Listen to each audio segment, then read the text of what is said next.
할렐루야. 네, 오늘도 주님의 말씀을 사모하여 주님의 전에 오신 여러분들을 주님의 이름으로 환영하고 축복합니다.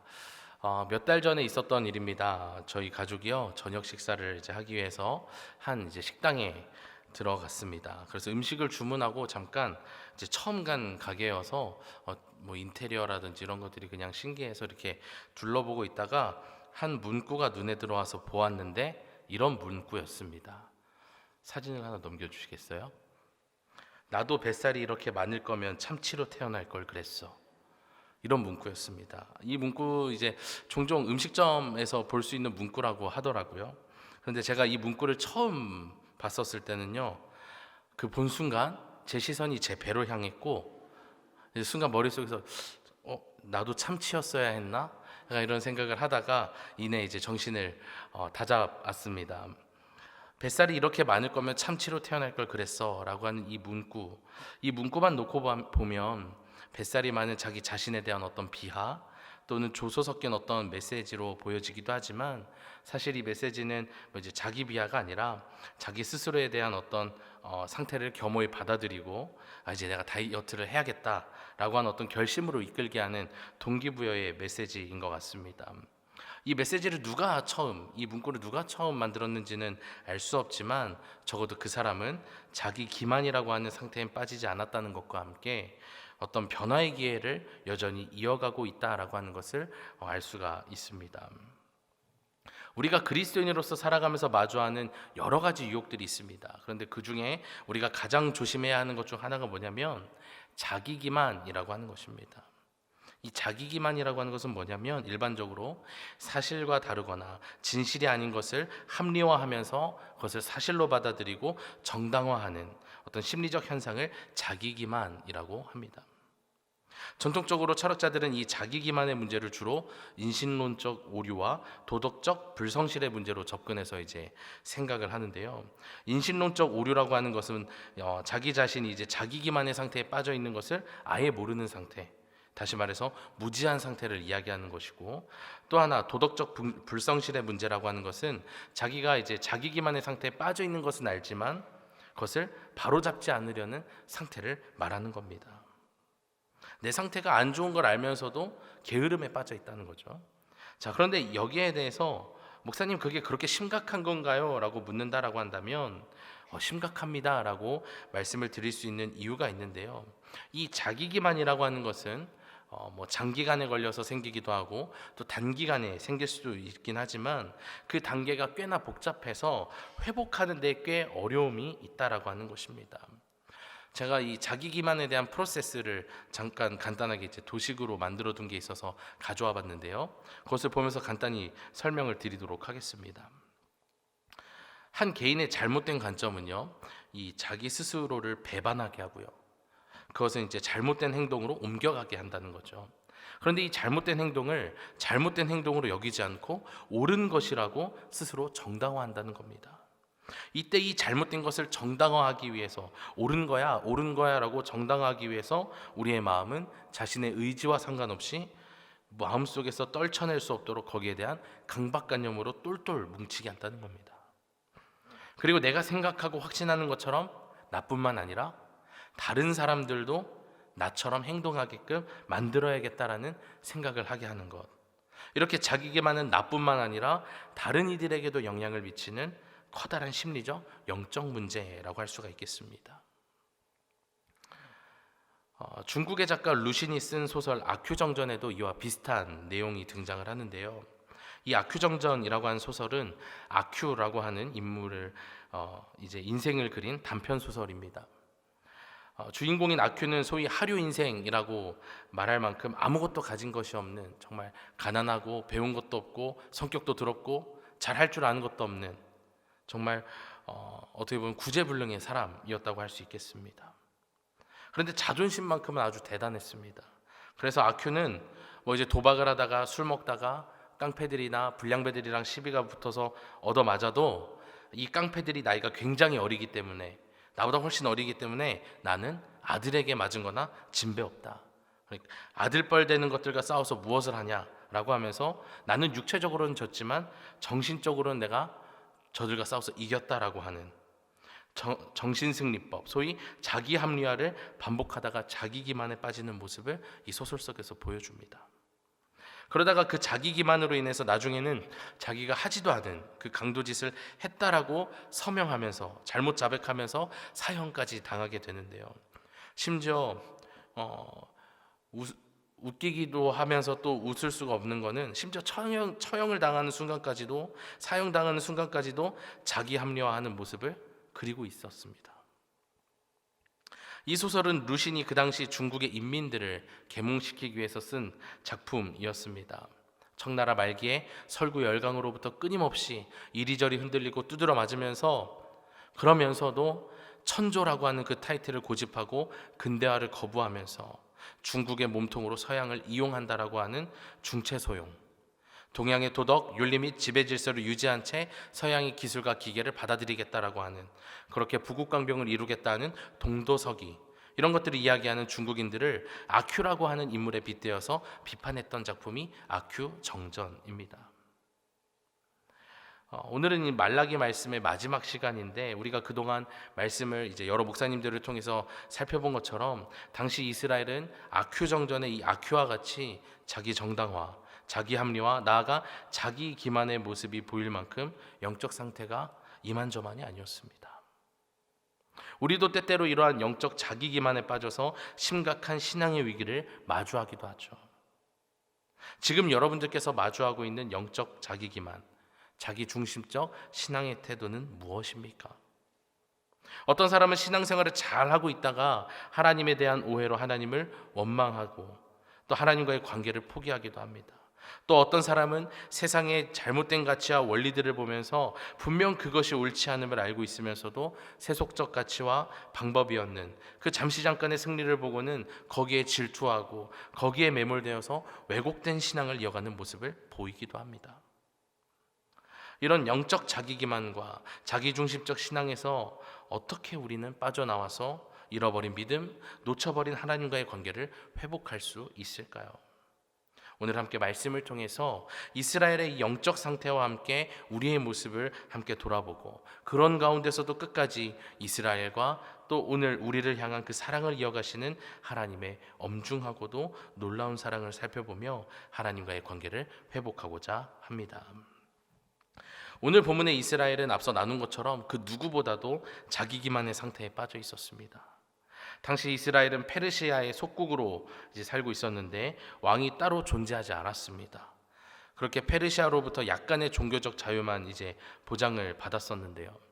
오히려 그 시기가 이들에게 있어서 힘든 시기가 아니라 회복의 시기가 될 수 있었습니다. 왜냐하면 최근 500년 동안 익숙했던 왕 제도가 없어지고, 이전부터 하나님께서 원하셨던 왕 제도보다도 더 근본적인 언약 제도인 제사장 제도를 통해서 하나님과의 완전한 언약 관계를 바로 잡을 수 있었기 때문입니다. 그러니까 하나님께서 애초에 왕을 세워주고자 하지 않으셨던 것, 그 이전의 상태로 돌아갈 수 있었기 때문이라는 거죠. 그런데 그렇게 시간이 지나서 포로기한이 시작되었고, 이스라엘은 열심을 내어 건축한 성전을 중심으로 이제 새로운 신정정치, 하나님 중심의, 하나님의 우리의 왕이 되시는 그 정치를 회복할 기회를 얻었지만, 이때 이스라엘에게서 볼 수 있었던 것은 하나님 나라에 대해 식어버린 열심과 어떤 외식적인 종교인, 형식적인 종교의식, 사회적 타락이었다는 것이죠. 그중 참으로 안타까운 것은 오늘 말씀을 시작하며 거듭 이야기하고 있는 자기 기만의 모습, 자기중심적 신앙이 너무나도 깊이 물들었다라고 하는 것입니다. 13절 말씀을 우리 함께 다시 읽어보도록 하겠습니다. 오늘 본문 3장 13절 말씀 함께 읽어보겠습니다. 시작. 여호와가 이르노라, 너희가 완악한 말로 나를 대적하고도 이르기를 우리가 무슨 말로 주를 대적하였나이까 하는도다. 아멘. 13절부터 등장하는 이스라엘 백성들의 불평은 단순한 불평의 수준을 뛰어넘는 공격적인 어조로 하나님께 대드는 것처럼 보입니다. 본문에서 완악한 말이라고 하는데 그 완악한 말은 다음과 같습니다. 우리가 무슨 말로 주를 대적하였습니까? 다시 말하면 제가 뭐라고 했는데요? 이렇게 얘기하고 있는 겁니다. 뭘 잘못했는지 모르고 있어요. 자기 기만의 특징 그대로 아무런 생각이 없습니다. 아주 심각한 상태예요. 이것이 얼마나 심각하고 긴급한 건지 예수님의 기도를 통해서 또 우리가 볼 수 있는데, 누가복음 23장 34절의 말씀을 제가 읽어드리겠습니다. 이에 예수께서 이르시되 아버지 저들을 사하여 주옵소서, 자기들이 하는 것을 알지 못함이니이다 하시더라. 그들이 그의 옷을 나눠 제비 뽑을세. 아멘. 자, 우리가 잘 알고 있는 말씀입니다. 예수님께서 십자가에 달리신 상태예요. 너무나 아픈 고통에 빠져서 맨정신을 유지하기도 그 힘든 상황 속에서 자기들이 뭘 하는지도 모르는 그들을 위해 예수님이 기도하시는 것을 우리가 볼 수 있습니다. 그 순간만큼은 그 누구보다도 긍휼히 여김을 받아야 할 예수님께서 오히려 안타깝게 여기고 불쌍히 여길 만큼 자기 기만에 빠진 이들의 상황은 심각했던 것이고 긴급했다라는 것을 우리는 이 십자가 사건에서 알 수가 있습니다. 이어서 본문 15절을 보면 자기 기만으로 인한 자기중심적 신앙의 또 다른 모습을 우리가 발견할 수 있는데, 우리 15절 말씀을 또 함께 읽어보도록 하겠습니다. 시작. 지금 우리는 교만한 자가 복되다 하여 악을 행하는 자가 번성하며 하나님을 시험하는 자가 화를 면한다 하노라 함이라. 아멘. 자, 교만한 자가 복되다, 악을 행하는 자가 번성한다. 이 모습은 사실 예나 지금이나 똑같습니다. 오히려 악의 세력은 이러한 세상의 원리로 하여금 우리를 하나님으로부터 매일같이 떼어놓으려고 하는 것 같습니다. 이것을 깨닫지 못하는 이들이 이러한 세상의 원리에 낙심해서 하나님을 시험하는 이들이 오히려 어려움을 겪지 않는다라고 하는 불순한 이야기를, 자신의 믿음 없음을 고백하는 죄를 짓게 됩니다. 여기서 우리가 우리의 믿음을 잘 지키고, 그러니까 교만한 자가 복된 것을 보고도 악을 행하는 자가 번성하는 것을 보고도 낙심하지 않고 우리의 믿음을 잘 지키고 하나님을 시험하지 않으려면 하나님의 성품 하나를 우리가 기억하고 있어야 되는데, 바로 하나님은 노하기를 더디하시는 자비의 하나님이시라는 사실입니다. 이 자비의 하나님은요, 노하기를 늦추시기 때문에 심판 역시도 뒤로 조금씩 밀려난다는 겁니다. 그러다 보니까 이 15절의 말씀처럼 세상 사람들이 보기에는 교만한 자가 복을 얻는 것처럼 보이고 악을 행하는 자가 번성하는 것처럼 느껴지는 겁니다. 자, 그래서인지 이 요나는요, 이러한 하나님의 성품을 비꼬면서 자신의 선택을 합리화하는 또 자기 기만의 모습을 여실히 보여주는데요. 요나서 4장 2절의 말씀을 제가 새번역 성경으로 잠시 읽어드리도록 하겠습니다. 주님, 내가 고국에 있을 때에 이렇게 될 것이라고 이미 말씀드리지 않았습니까? 내가 서둘러 스페인으로 달아났던 것도 바로 이것 때문입니다. 하나님은 은혜로우시며 자비로우시며 좀처럼 노하지 않으시며 사랑이 한없는 분이셔서 내리시려던 재앙마저 거두실 것을 내가 알고 있었기 때문입니다. 이렇게 요나는요, 하나님의 이 자비라고 하는 성품, 속성을 비꼬면서 내가 그럴 줄 알았다, 내가 그럴 줄 알고 다시스, 지금의 스페인으로 갔던 겁니다 라고 자신의 어떤 잘못된 선택, 도망에 대한 합리화를 하게 되는 거죠. 자, 그러나 우리가 기억해야 될 것은요, 하나님께서 노하기를 더디하신다고 해서 심판이 없는 것은 아니라는 사실입니다. 물론 앞선 이야기했던 것처럼 노하기를 더디하시기에 심판이 미뤄지는 것처럼 느껴지지만, 그러나 끝에 가서는 또 다른 하나님의 성품으로 인해 그 모든 것이 뒤집혀지게 되는데요, 바로 공의의 하나님께서 일하시기 때문입니다. 공의로우신 하나님께서는 노하기를 더디하시면서 무엇을 하시냐면요, 그동안 그들의 모든 죄를 헤아리고 계신다는 겁니다. 다 하나하나 기억하셨다가 그 때가 이르렀을 때 심판을 단행하신다는 겁니다. 그렇게 우리는 그들의 지금을 보고, 그들의 성공을 보고, 지금의 성공을 보고 질투하거나 회의감을 가질 필요가 없다라는 겁니다. 그럼에도 불구하고 우리는 자꾸만 세상의 원리에 끊임없이 흔들립니다. 그 이유는 우리의 시선이, 우리의 눈이 지금에만 향해 있기 때문입니다. 독일의 경언 중에 이런 말이 있습니다. 엔데 굿 알레스 굿. 끝이 좋아야 다 좋다라는 뜻입니다. 지금 보고 있는 그들의 어떤 성공이 그들의 끝이 아니라고 하는 겁니다. 그들의 끝은 하나님의 심판의 때입니다. 우리 모두 그 때를 생각하면서 지금에만 고정된 시선을요, 하나님의 때, 심판의 때로 옮김으로 그 흔들렸던 믿음을 회복할 수 있기를 소망합니다. 그리고 앞서서 언급했던 이 요나의 이야기의 마지막 장면을 다들 잘 아실 텐데요. 이후에 요나가 하나님께서 니느웨를 어떻게 하실지 보기 위해서 성읍 동쪽에 이제 앉아서 니느웨 성을 보고 있는데 날이 너무 더웠습니다. 이것을 보신 하나님께서는 요나를 위해서 박넝쿨로 이제 그늘을 만들어 주시죠. 요나는 너무 기뻐했습니다. 그러나 그 다음날 하나님께서 벌레를 보내셔서 박넝쿨을 갉아먹게 하시죠. 그렇게 요나는 갑자기 생겨난 더위 때문에 다시 힘들어지자 이렇게 얘기합니다. 주님, 사는 것보다 죽는 것이 내게 낫겠습니다. 이렇게 얘기하면서 어째서 나에게서 박넝쿨을 빼앗아 갔는지를 따져 묻죠. 여기서 우리는 앞서 발견했던 요나의 그 자기 기만의 모습이 여전히 사라지지 않고 있음을 볼 수 있고요. 하나님의 것을 끊임없이 욕심내는 자기중심적 신앙 또한 그가 갖고 있었다는 것을 우리는 보게 됩니다. 자, 요나에게 허락되었던 박넝쿨, 이것은 모두가 알고 있는 것처럼 하나님께서 주신 은혜였습니다. 그렇기 때문에 가져가시는 분도 누구십니까? 하나님이시죠. 그렇게 요나는 이 박넝쿨을 얻었을 때 단순히 기뻐하고 좋아하기만 할 것이 아니라 하나님께서 베풀어 주신 그 은혜의 박넝쿨임을 찬양하고 하나님께 감사를 올려드렸어야 했다는 겁니다. 이렇게 우리는 이 요나의 이야기의 마지막 부분에서 우리 인간이 얼마나 연약하고 죄스러우며 변화되기가 어려운지를 알게 되는데, 우리는 이러한 모습의 인간을 놓고 신학적 용어로 전적 타락이라는 말을 붙여서 사용하게 됩니다. 전적 타락이라고 하는 것은 모든 인류가 직면한 타락이 전 인격에 영향을 미친다라는 것으로 아담이 선악과를 먹은 원죄로 인해 발생한 결과를 말합니다. 아담이 지은 죄가 모든 인간의 것이 되어서 본래 지어졌던 인간의 선한 마음과 거룩한 능력을 자유롭게 행할 의지를 잃어버리게 되었다라는 것을 이야기하는 겁니다.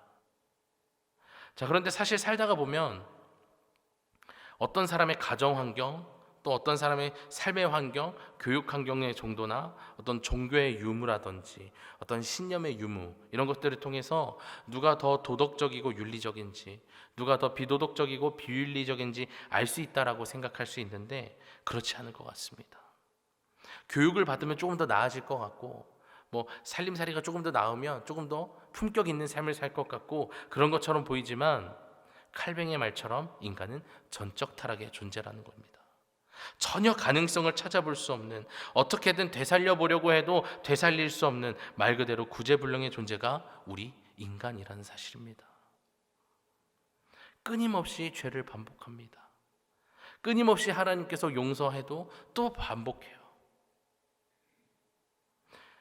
그리고 사랑이신 하나님께서 왜 지옥을 만들었습니까? 라고 하는 그 질문 자체가 우리 인간의 타락을 반증한다라고 말할 수 있을 만큼, 천국에 도저히 갈 자격이 없는 존재인 우리는 마치 천국이 우리의 당연한 권리인 것처럼 이런 질문들을 쉽게 하곤 합니다. 그래서 이런 이스라엘 백성들과 같은 이들을 향해서 하나님은 이제 징계를 내리고자 하십니다. 말라기 4장 1절 말씀입니다. 우리 함께 읽어보겠습니다. 시작. 만군의 여호와가 이르노라. 보라, 용광로 불같은 날이 이르리니 교만한 자와 악을 행하는 자는 다 지푸라기 같을 것이라. 그 이르는 날에 그들을 살라 그 뿌리와 가지를 남기지 아니할 것이로되. 아멘. 자, 아무것도 남지 않도록 싹 다 태워버릴 만큼 뜨거운 용광로와 같은 불을 내리신다라고 이야기하고 있습니다. 이 얼마나 엄중한 경고입니까? 그리고 구제불능과 같은 우리 인간에게는 이게 맞을지도 몰라요. 그런데 이어지는 2절에서 우리의 끝이 불에 태워 사라지는 것이 아님을 이야기합니다. 2절 말씀을 제가 봉독합니다. 내 이름을 경외하는 너희에게는 공의로운 해가 떠올라서 치료하는 광선을 비추리니 너희가 나가서 외양간에서 나온 송아지같이 뛰리라. 아멘. 자, 이 1절과 2절의 분위기가 굉장히 다릅니다. 1절에서는 너희를 불살라버리겠다라고 이야기하셨다가, 그렇지만 나를 경외하면 외양간에서 나온 송아지같이 뛰게끔 은혜를 베풀어 주겠다라는 말씀을 하십니다. 자, 하나님은 한 분이십니다. 모든 인간에게 동일한 모습으로 임하시는데 각자 처한 상황에 따라 다르게 역사하십니다. 교만한 자와 악을 행하는 자에게는 용광로의 불같은 무서운 모습으로, 여호와를 경외하는 자에게는 공의로운 해로 임하셔서 치료하는 광선을 비추시기는 그 치료자로서 역사하시기도 하십니다. 고린도후서 2장 16절 말씀을 제가 또 읽어드리겠습니다. 이 사람에게는 사망으로부터 사망에 이르는 냄새요 저 사람에게는 생명으로부터 생명에 이르는 냄새라. 누가 이 일을 감당하리요. 아멘. 이 고대 사회에서의 전쟁에서에 대한 이야기인데요. 전쟁에서 승리하면 그 전쟁에서 승리한 장군은요 포로들을 끌고 오면서 시민들에게 전쟁에서 이긴 사실을 이제 알리게 됩니다. 이럴 때 이제 개선 장군, 개선 행렬을 하게 되는 겁니다. 이때 이 행렬 안에 향을 피우는데요. 이때 피어나는 연기가 이 개선 행진을 만방에 알리는 효과도 있었지만 이 개선 행렬에 참여한 군인과 시민에게 이 향냄새가 기쁨과 감사를 느끼게 하는 승리의 향기였다라고 하는 거죠. 자, 그런데 반면에요. 이 개선 행렬을 따라서 끌려오는 포로에게 있어서 이 향기는 어떤 향기이겠습니까? 그들에게는 승리의 향기가 아니라 죽음의 냄새였습니다. 똑같은 향기가 어떤 이들에게는 승리의 기쁨을 나타내기도 하고요, 어떤 이들에게는 죽음의 공포를 상징했다라는 겁니다. 그래서 오늘 본문에서 이야기하는 그 이르는 날, 여호와의 날은 두 가지의 의미를 담고 있습니다. 교만한 자와 악을 행하는 자에게는 무서운 심판의 날로, 또 여호와를 경외하는 자에게는 승리와 기쁨의 날이 된다라고 하는 것이죠. 그래서 오늘 이곳에 모인 우리에게 여호와의 날이 크고 두려운 심판의 날이 되지 않으려면 이어지는 4절과 5절의 말씀처럼 내 종 모세의 명령한 법, 곧 율례와 법도를 기억하고 선지자 엘리야를 만나야 하는데요. 특히 선지자 엘리야의 역할이 무엇이냐면 5절에도 기록되어 있지만 아버지의 마음을 자녀에게로 돌이키게 하고 자녀들의 마음을 그들의 아버지에게로 돌이키게 한다라는 겁니다. 여기서 돌이키게 한다는 말은 회개한다라는 것입니다. 그러니까 오늘 본문의 여호와 하나님은요, 범죄한 이스라엘 백성들을 포기하지 않으시고 그들이 회개하고 돌아오기를 끝까지 기다리고 계신다라는 거예요. 물론 돌아오지 않으면, 회개하지 않으면 심판하겠다라고, 불로 태워버리겠다라고 으름장을 놓고 계시지만 실은 집 나간 자녀가 돌아올 때까지 학수고대하며 이 마을 밖에서 나가 기다리는 아버지가 바로 하나님이라는 사실이죠. 이것은 하나님의 변덕스러움을 말하지 않습니다. 하나님의 성품과 그에 따른 계획의 방점이, 그 끝이 사랑과 구원에 있다는 사실입니다. 구약 성경 전체를 마무리하는 이 말라기서 마지막 장의 끝은요, 무서운 심판이 아니라 참고 인내하고 돌아올 때까지 기다리시는 그 하나님의 엄중한 사랑에 있다라는 것입니다. 이것을 온전히 아는 사람은요, 하나님의 일하심을 보고 하나님의 일하심을 느낄 때마다 요나처럼 불평불만하지 않습니다. 그리고 그 사랑 온전히 깨닫는 이는 아브라함처럼 행동하는데요.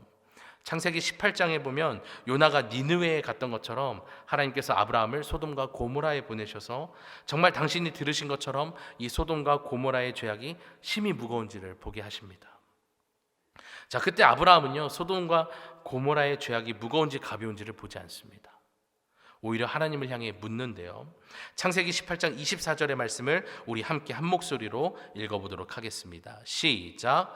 그 성중에 의인 50명이 있을지라도 주께서 그곳을 멸하시고 그 50 의인을 위하여 용서하지 아니하시리까. 아멘.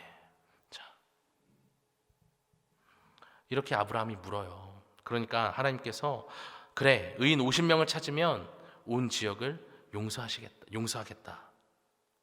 자, 그러자 또 이 대답을 다시 들은 아브라함은요, 또 다시 이야기해요. 여기서 5명이 적은 45명을 찾으면요, 40명을 찾으면요, 30명을 찾으면요, 20명, 10명을 찾으면요, 이렇게 물어나갑니다. 아브라함이 더 묻지 않아서 그렇지 아마도 하나님은 한 사람의 의인이 있다라고 한다면 그 한 명 때문에라도 소돔과 고모라를 멸하지 않을 것이라고 하셨을 겁니다. 그러니까 아브라함은 지금 무엇을 확인한 겁니까? 진짜 몇 명을 찾아내야 되는지를 확인하는 것이 아니라 하나님의 마음, 하나님의 한없는 사랑을 확인한 겁니다.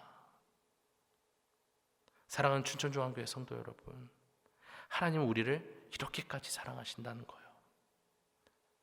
말라기서뿐만 아니라 수많은 말씀에서 내가 너희들을 어떻게 하겠다라고 으름장을 놓으시는 것처럼 보이지만 그 끝에는 한없는 사랑이 기다리고 있다라는 것입니다. 우리가 그 사랑을 온전히 받아들이고 누릴 때에 우리는 지독한 자기중심적 신앙, 영적 자기기만에서 벗어날 수 있다는 사실입니다. 그리고 우리가 그 사랑을 회복하려면 앞서 이야기한 것처럼 반드시 회개라고 하는 이 과정이 필요한데요. 그런데 회개했다고 끝이 아니라 회개를 한 이후의 삶을 우리가 잘 이어가는 것이 너무나 중요합니다. 그래서 마지막으로 우리가 회개에 대한 이야기를 조금 나누면서 말씀을 마치려고 하는데요. 회개는 마치 초심을 되찾는 것처럼 새롭게 시작하게 해주는 역할을 하는 것 같습니다. 마치 꺼진 아궁이에 새 장작을 넣고 불을 떼는 것처럼 말이죠. 자, 그런데 아궁이를 잘 쓰는 사람은요, 끊임없이 장작을 넣는 사람이 아니라 이 불을 잘 관리해서 이 장작을 좋은 수치로 바꾸어 낸다는 겁니다. 그 좋은 수치로 바꾸어서 열을 오래도록 머금게 하는 사람이 아궁이를 잘 쓰는 사람입니다. 장작을 계속 넣으면 보기에는 이제 불이 점점 세지니까 잘 탄다라고 보일 수 있겠지만 실제로는 그 열이 수채 열보다는 훨씬 더 약하다고 합니다. 장작을 넣으면 넣을수록 불은 세지죠. 쉴 새 없이 장작을 태워 나갑니다. 우리의 눈에는 그것이 힘이 있어 보이고 멋있어 보이고 화려하게 느껴집니다. 지칠 것 같지 않아요. 영원할 것 같습니다. 그러나 실제로는 오래가지 않는다는 거죠. 중요한 것은 반드시 우리에게는 그 불이 꺼질 때가 있다라는 겁니다. 우리는 그 전에 그 불을 잘 관리해서 우리의 마음을 이 장작인 상태가 아니라 숯불의 상태로 만들어야 된다는 겁니다. 그것이 우리가 앞으로 잃지 않고 유지해야 하는 신앙이자 믿음의 모습인 줄로 믿습니다. 이 숯불은 분명 장작불보다 화려하지 않습니다. 불이 있는지도 잘 모르겠어요. 하지만 그 안의 온도는 장작불보다도 훨씬 높다는 것이죠. 이 사실을 모두들 기억하시면서 우리에게 주신 그 하나님의 사랑을 가볍게 여기지 않고 감사로 누리는 것으로 받은 사랑을 쉽고 빠르게 소비해버리지 않고 숯불과 같이 오래도록 여러분 안에 담아두시기를 축복합니다. 그때에 그동안 우리 마음대로 내 식대로 해왔던 그 신앙생활, 나를 속이고 또 속이는 그 영적 자기기만과 자기중심적 신앙에서 벗어나는 은혜를 누릴 줄로 믿습니다. 이렇게 말라기는 거룩하신 하나님께서 속된 인간의 몸으로 이 땅에 오셔서 인간을 구원해 주시겠다는 약속으로 이제 마무리가 됐는데요. 그리고 400년 후에 하나님께서는 당신께서 하신 그 말씀을 이루시기 위해 말씀으로 이 땅에 내려오셨습니다. 우리는 이렇게 자기를 희생하심으로 인류를 구원하시겠다라고 하는 그 하나님의 엄중한 사랑과 그 섭리를 다시금 예수님을 통해 또 발견하게 됩니다. 모두들 한 주간의 삶의 자리에서 우리를 위해 사랑을 베푸신 하나님, 우리를 위해 끊임없이 일하시는 주님을 만나는 것과 함께 그 일하심의 은혜, 그 주님의 역사하심을 마주하고 경험하기를 주님의 이름으로 간절히 축원합니다.